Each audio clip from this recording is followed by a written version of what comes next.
Hello, কেমন আছো তোমরা সবাই? অনেক দিন পর আবার নতুন একটা ব্লগ নিয়ে আসার চেষ্টা করলাম।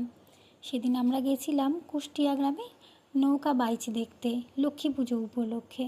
আমাদের গ্রামে তো সেরকম বড় পুজো হয় না, তবে কুষ্টিয়া গ্রামে বেশ বড় করেই লক্ষ্মী পুজোটা হয়। আমরা অনেক দিন পর এই মাঠের রাস্তা ধরে এলাম। অনেক বছর আগে একবার মাত্র এসেছিলাম এই রাস্তায় বাইচ দেখতে, তবে এবার অনেক বছর পরই এলাম। গ্রামের রাস্তায় আমার তো বেশ যেতে খুব ভালোই লাগে। এই যে আমার দিদির মেয়ে সামনে হেঁটে চলেছে, ওকে আমি বলছিলাম বাবু একটু নায়িকাদের মতো হেঁটে দেখাতো।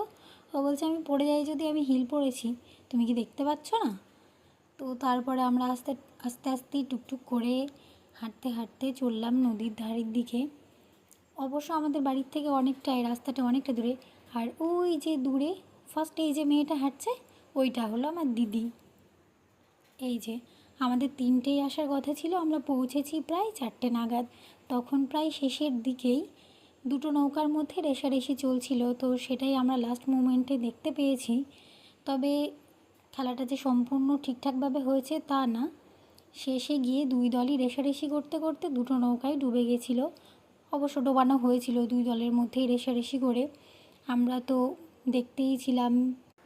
আচ্ছা, এখানে বলে রাখি আমাদের এই পারে খুব একটা বেশি ভিড় হয় না।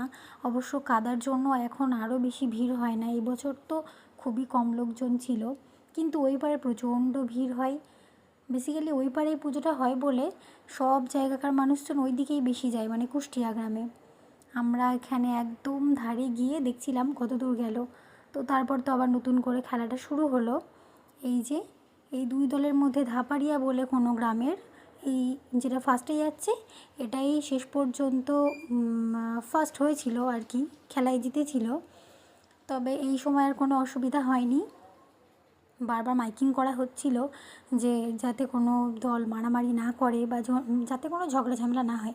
আর এই যে এই জায়গাটায় দেখছো সূর্যের আলোটা পড়ছে জলে, কি সুন্দর লাগছে না? আমার এরকম জায়গায় ছবি তুলতে তো ভীষণই ভালো লাগে। তারপর আমরা আস্তে আস্তে চলে যাব ঠিক করেছিলাম, কিন্তু শেষ পর্যন্ত না দেখে আর যেতে পারলাম না।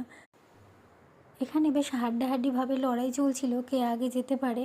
তো ওই পারের ভিড়টা দেখে তোমরা আন্দাজ করতেই পারছো যে কতগুলো মানুষ দেখতে আসে, আর কত দূর দূরান্ত থেকে দেখতে আসে। ওই যে শেষ পর্যন্ত এগিয়ে গেল, ওরাই হয়তো জিতেছিল, ধাপাড়িয়া বলে কোনো গ্রামের নৌকো।